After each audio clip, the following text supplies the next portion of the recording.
تیسری بات کفر.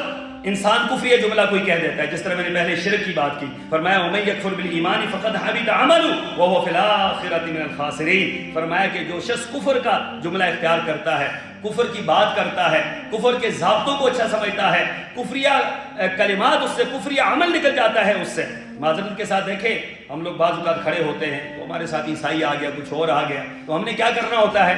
تو یہ کیک کاٹیں. تو کیک آپ نے عیسائی کے ہاتھ میں وہ لیا، اور یہ کون سے کیک ہوتے ہیں جو وہ کاٹتے ہیں؟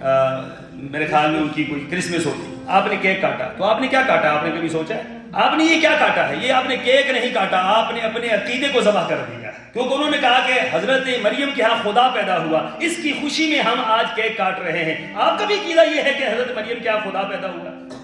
آپ کو تو اللہ تعالیٰ نے یہ حکم دیا کہ آپ انکار کریں اس چیز کا، طاغوت کا انکار کریں. وَمَن يَكْفُرْ بِالطَّاغُوتِ وَيُؤْمِن بِاللَّهِ فَقَدِ اسْتَمْسَكَ بِالْعُرْوَةِ الْوُثْقَىٰ لا الہ الا اللہ. پہلے لا الہ، پہلے جو ہے انکار ہے، پہلے انکار ہے، پھر جو ہے وہ اقرار ہے. پہلے نفی ہے پھر اثبات ہے.